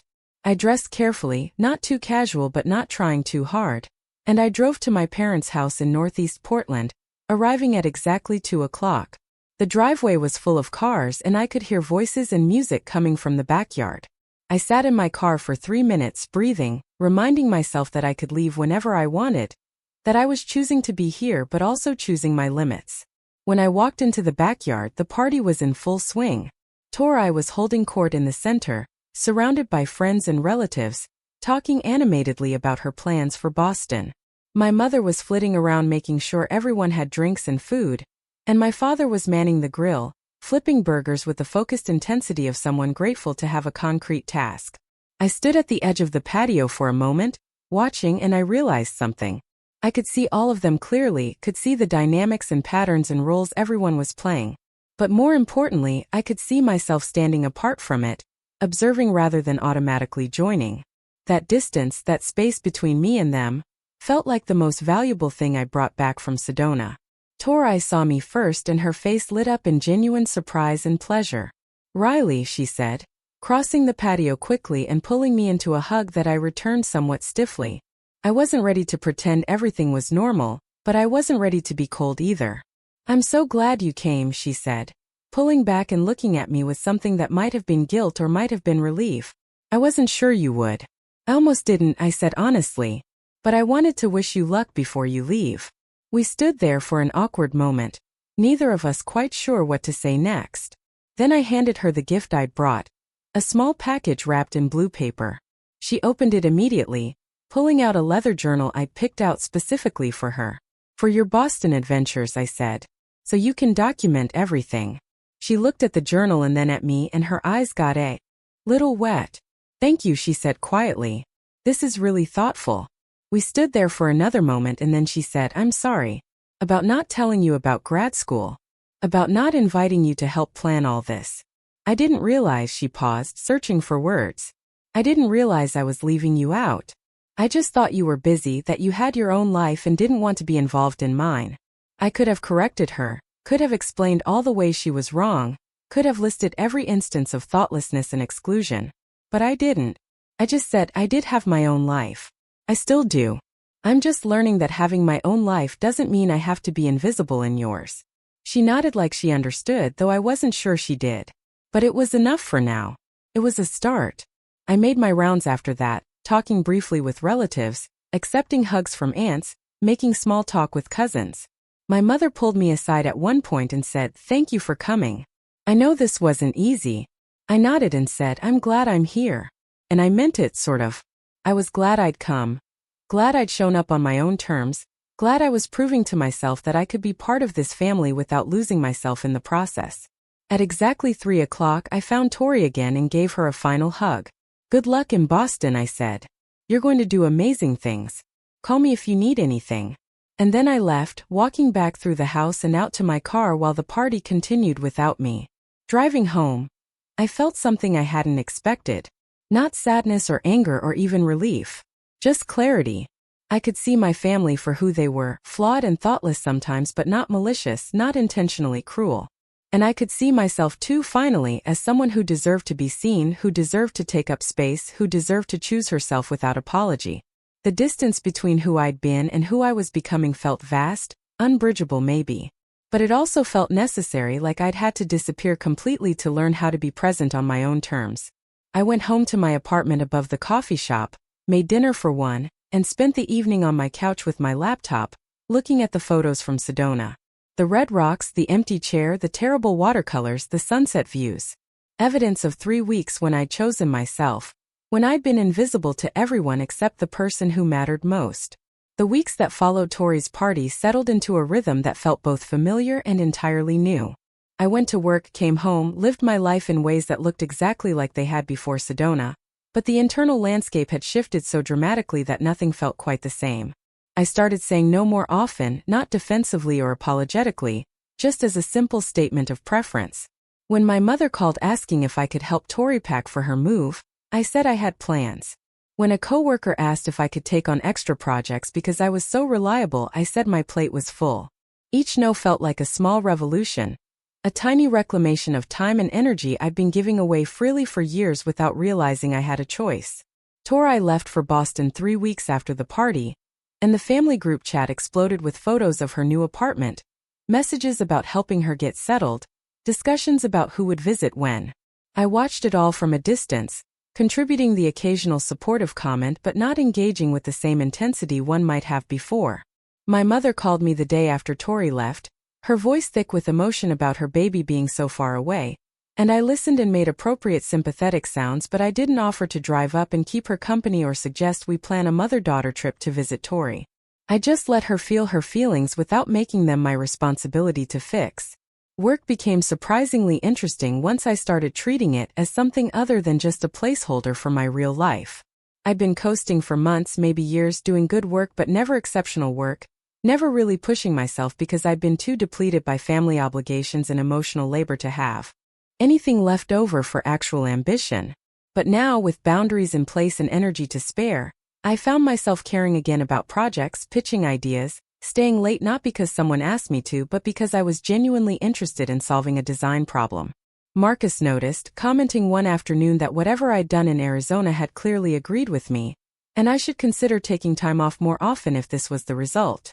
I started going to art classes on Thursday evenings, a watercolor workshop at a community center in Southeast Portland. The instructor was a woman in her 70s who'd been painting for 50 years, and had the kind of casual mastery that came from repetition rather than natural talent. She was patient with my terrible technique, encouraging without being patronizing, and she had this way of looking at my muddy attempts and finding something worth praising, some small moment where I'd captured light or movement or feeling even if the execution was clumsy. The other students were a mix of retirees and young professionals and one teenager, whose mother made him come because she thought he needed a hobby that wasn't video games. We were all terrible in our own ways, and there was something liberating about that shared mediocrity, about trying something purely for the joy of trying rather than any expectation of excellence. October arrived with the kind of weather that made Portland feel like the best place on earth, crisp mornings and golden afternoons and leaves turning colors that seemed almost aggressive in their beauty.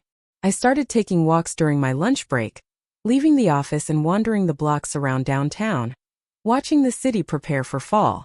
There was a farmer's market on Saturdays that I'd walked past hundreds of times but never actually visited, and I started buying vegetables I didn't know how to cook and then figuring it out, making soups and roasted things and generally feeding myself with more intention than I had in years. It was small, mundane, the kind of self-care that probably wouldn't look impressive on Instagram, but it felt significant somehow, this act of nourishing myself not as an afterthought but as a priority. My relationship with my family continued in this strange new configuration, present but boundaried, engaged but not enmeshed. My mother and I talked once a week, usually on Sunday afternoons, conversations that lasted 15 or 20 minutes and covered surface topics, how work was going, what the weather was like, whether I'd watched any good shows lately. She didn't ask about my personal life beyond the most basic facts, and I didn't volunteer information. It wasn't hostile exactly, just careful, like we were both learning a new language and hadn't quite figured out the grammar yet. She never apologized for the years of making me invisible, never acknowledged the letter I'd sent beyond that initial text. But she also stopped taking me for granted in the same way, stopped assuming I'd be available for every family obligation, stopped volunteering me for tasks without asking first. Tori and I texted occasionally, brief exchanges about her new life in Boston, photos of her apartment or the campus or the coffee shop she discovered near her building. She seemed happy, thriving even, and I felt genuinely glad for her without the undercurrent of resentment that might have been there before. She'd sent a long message about a month after she'd moved, something she'd clearly written and rewritten, trying to articulate an apology without quite knowing what she was apologizing for. "I'm sorry I wasn't a better sister," the message said. "I'm sorry I didn't see you. I'm working on being more aware, more present. I hope we can rebuild this." I'd responded simply, honestly, "Me too. We're both learning. Take your time." And that had been enough for now. November brought rain. The kind of relentless Portland rain that made people who'd moved here from sunny places question their life choices. I loved it, had always loved it, the excuse to stay inside and read, the sound of water on windows, the way the city turned gray and green and silver. I spent Thanksgiving with friends instead of family for the first time in my life.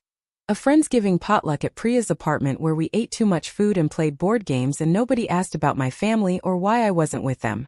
My mother had invited me to their celebration, carefully noting that it would be just them since Tori was staying in Boston, and I'd said thank you but I have other plans. The fact that I didn't explain what those plans were or apologize for not being there felt like another small victory. I started therapy in early December, something I'd been considering since Sedona, but hadn't actually followed through on until my company's benefits renewed, and I realized mental health coverage was part of the package. My therapist was a woman named Dr. Patricia Chan, which I later realized meant I should have mentioned her name at the beginning since you specifically said not to use Chan, but this was her actual name and changing it would make the story feel less real. She was in her 40s, calm and direct in a way that immediately put me at ease, and in our first session when I tried to summarize my whole family situation, she stopped me and said, "Let's start smaller. Tell me about what you need right now, today. Not what your family needs or what you think you should need. What do you actually need?" The question stumped me completely.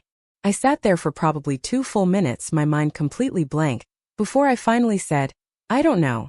I'm not sure I've ever asked myself that." And she smiled, not unkindly, and said, "That's okay. That's what we're going to work on." Over the following sessions, we unpacked years of conditioning, the ways I'd learned to make myself small, the patterns of seeking validation through service, the belief that my worth was contingent on my usefulness to others. It was exhausting work, Sitting in that office every other Wednesday evening and examining all the ways I'd failed to show up for myself while showing up for everyone else.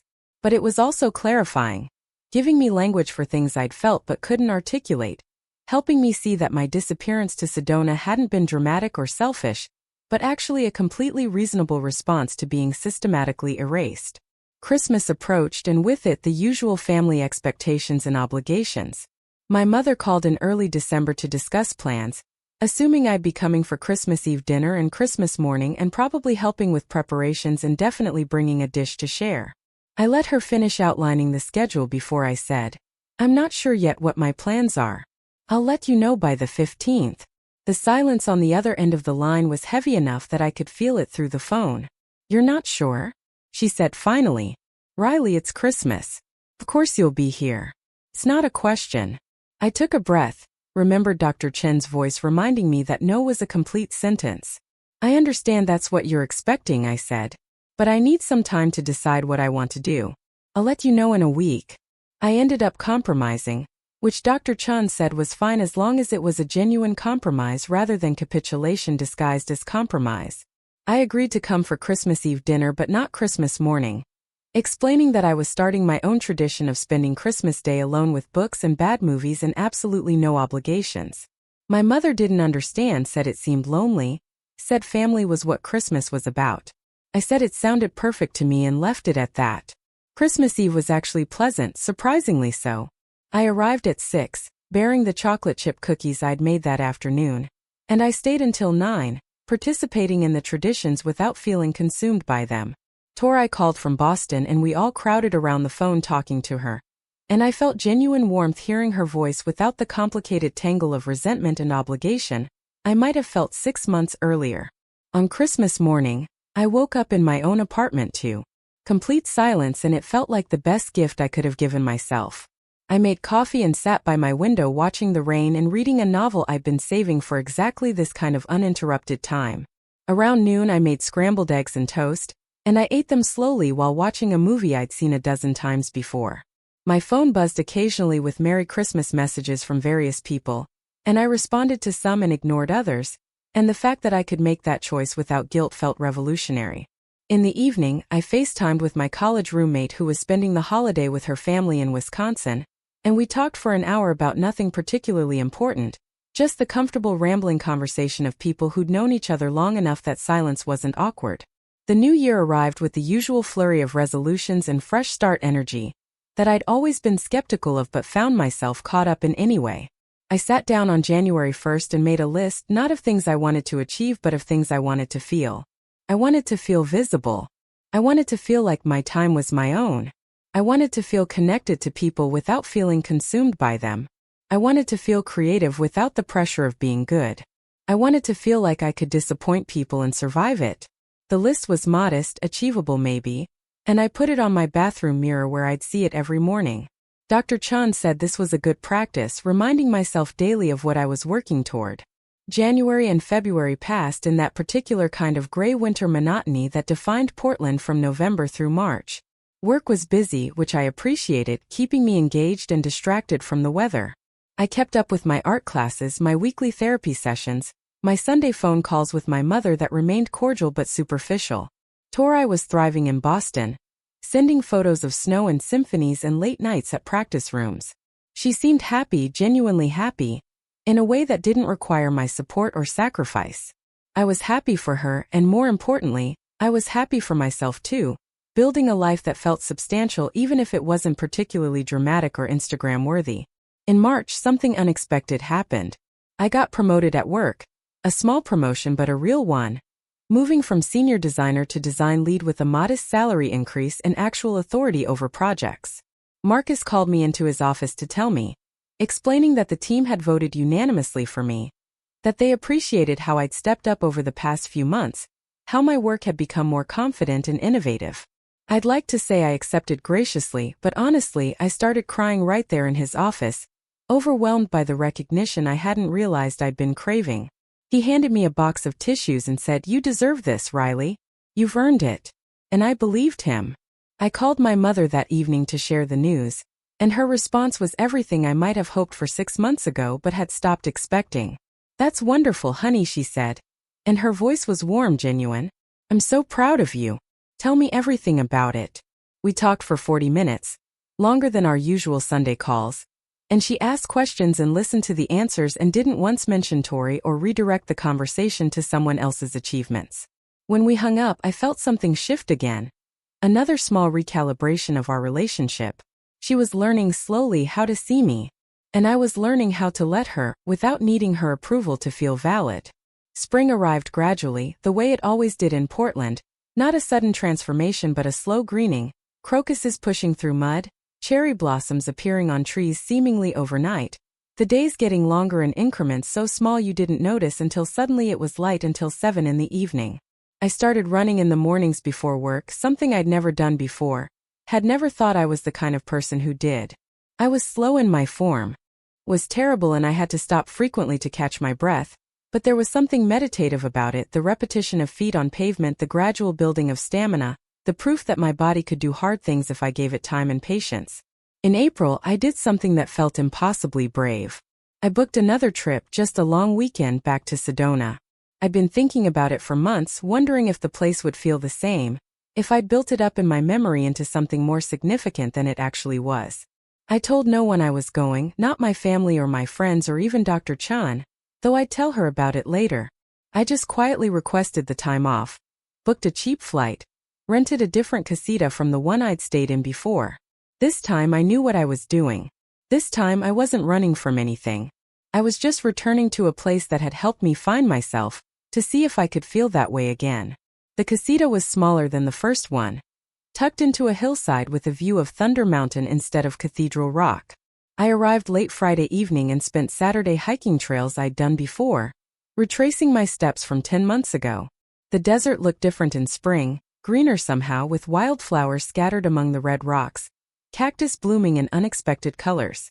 I hiked Cathedral Rock again, the same scramble up steep rock faces, the same breathtaking view from the saddle, but this time I wasn't running from anything or trying to prove anything. I was just here, present, enjoying the physicality of the climb and the beauty of the destination without needing it to mean anything beyond itself. Saturday evening, I went back to that overlook where I'd watched the sunrise and sunset on my first trip. This time I arrived at the perfect moment, that golden hour when everything glows, and I set up my cheap watercolors and painted. The result was still terrible by any objective measure, muddy colors and clumsy brushstrokes, but it was better than my first attempts. I could see improvement, slow and incremental but real. I took a photo of the painting and posted it with a caption. 10 months later, still learning, still making messes, still choosing myself. The responses were supportive, enthusiastic even, but I barely looked at them. I wasn't posting for validation or to send a message to my family, or to prove anything to anyone. I was just documenting a moment, marking my own progress, acknowledging how far I'd come. Sunday morning, I did something I hadn't done on my first trip. I went to a yoga class at a studio in town, a donation-based class full of tourists and locals, all of us moving through poses with varying degrees of competence. The instructor was a woman maybe in her 30s with the kind of effortless flexibility that made everything look easy, and she talked throughout the class about intention, about showing up for yourself, about the practice being personal even when you're in a room full of people. At the end, during final relaxation, lying on my mat with my eyes closed, I felt something release in my chest, some last bit of tension or fear or old hurt I'd been carrying. When I opened my eyes, they were wet, and the woman on the mat next to me handed me a tissue without saying anything. Sometimes strangers understood better than family. I flew back to Portland Sunday evening, and when I landed and turned on my phone, there was a text from Tori waiting. "Saw your post. Glad you went back. That place seems good for you." It was simple, supportive, without any of the judgment or confusion that might have been there a year ago. I responded, "It is. How's Boston?" And we texted back and forth for a few minutes about nothing particularly deep, just sister conversation, the kind we might have had all along if we'd both been paying attention. It wasn't profound or healing or any of the big emotional moments I might have imagined months ago. It was just normal, and normal felt like progress. May arrived with the kind of weather that made everyone in Portland instantly forget they'd spent the previous 6 months complaining about rain. Suddenly the city was alive. People on patios and bikes on the street, and everyone acting like they'd never seen sunshine before. I started eating lunch outside when the weather allowed, finding spots in parks or by the river, just sitting and watching people and feeling part of the city in a way I hadn't when I'd been so focused on making myself invisible. Priya and I started a routine of grabbing drinks after work on Fridays, nothing elaborate, just an hour at whatever bar was convenient, decompressing from the week and making plans for the weekend that we may or may not actually follow through on. The 1-year anniversary of my sister's wedding announcement approached in early June, and I found myself thinking about where I'd been a year ago, standing at that barbecue with macaroni salad and learning I'd been excluded from a major family event. The hurt that had felt so sharp then had dulled to something manageable, a scar rather than an open wound. I could look at it now without bleeding, could examine what had happened and what I'd done in response without feeling overwhelmed by shame or anger or regret. I'd done something radical, disappeared completely, chosen myself so absolutely that it had frightened everyone including myself. And I'd survived it. More than survived it, I'd actually grown from it, had learned things about myself and what I needed that I never would have learned if I'd stayed and tried to fix everything from the inside. I was thinking about all this on a Friday evening in mid-June, sitting on my apartment balcony with a glass of wine and a book I wasn't really reading when my phone rang. It was my father, which was unusual enough that I answered immediately, half expecting bad news. "Hey kiddo," he said, and his voice was relaxed, casual. "Just calling to chat. You got a few minutes?" We talked for half an hour about nothing particularly important. His garden and my work and a documentary he'd watched about octopuses that he thought I'd enjoy. And then, near the end of the conversation he said, "I've been thinking about last summer. About when you left for Arizona. Your mom and I have been talking about it and I wanted you to know that I get it now. Why you had to go. Why you needed to disappear. I should have seen it sooner. I should have said something sooner. But I see it now. I see you now." I didn't know what to say to that. Didn't trust my voice not to break if I tried to speak. So I just sat there with the phone pressed to my ear, tears running down my face in the golden evening light, and eventually I managed to say, "Thank you. That means more than you know." We didn't need to say anything else. We just stayed on the phone for another minute in comfortable silence, and then he said he loved me and I said it back and we hung up. I sat on my balcony for another hour after that, finishing my wine and watching the sun set over the city, and I felt something I hadn't felt in longer than I could remember. I felt whole. Not healed exactly, not done growing or learning or setting boundaries, but whole in the sense that all my pieces were present and accounted for, visible to myself and to the people who mattered. June turned into July, and one day I realized I'd been back from that first Sedona trip for over a year. A full year of the life I'd started building there, of saying no and setting boundaries and choosing myself without apology. And the amazing thing was that nothing had fallen apart. My family was still intact, not perfect but functional, with new patterns that accommodated my needs instead of erasing them. My career was thriving, my friendships were deeper. My relationship with myself was stronger than it had ever been. I'd lost some things in the process, the illusion of closeness I'd confused with actual intimacy, the identity I'd built around being needed, the comfort of never disappointing anyone. But what I'd gained was so much more valuable. A sense of self that didn't require external validation, the knowledge that I could survive being seen and also survive being ignored, that my worth wasn't contingent on how useful I was to others. Dr. Chun and I talked about ending therapy around this time, not because I was done growing but because I'd developed the tools to continue the work on my own. We decided on a few more sessions to wrap things up properly, and in our final meeting in late July, she asked me what I'd learned over the past year. I thought about it for a while before answering. "I learned that disappearing isn't always running away," I said. "Sometimes it's the only way to find yourself. I learned that being selfish isn't the same as being self-centered. I learned that you can love people and still set boundaries with them. I learned that my worth isn't measured by how much I sacrifice. I learned that I deserve to be visible, even when it's uncomfortable for other people. And I learned that choosing myself doesn't make me a bad person. It makes me a whole person." She smiled at that and we wrapped up our session, and I walked out of her office for the last time feeling both grateful and slightly unmoored, the way you feel when you finish a really good book and have to figure out what to do next. I went home and sat on my balcony, the same balcony where I'd received my father's call a month earlier, and I thought about what came next. The answer was simple, impossibly simple after a year of complicated emotional work. What came next was just life, regular boring beautiful life, Lived on my own terms with boundaries intact and visibility maintained and the knowledge that I could handle whatever came because I'd already survived the hardest thing, learning to choose myself when everyone else had chosen to overlook me. August brought Tori home for a visit, her first trip back to Portland since moving to Boston. The family planned a dinner to welcome her back, and this time I was invited. Not as an afterthought or an assumption but as an actual invitation, my mother texting to ask if I'd be free, and if I had any dietary restrictions and what time worked best for me. It was such a small thing being asked instead of expected, but it mattered enormously. I said yes, I'd be there, and when the evening arrived, I showed up with flowers for my mother and a gift for Tori, a framed photo I'd taken in Sedona of that empty chair with the desert stretching beyond it.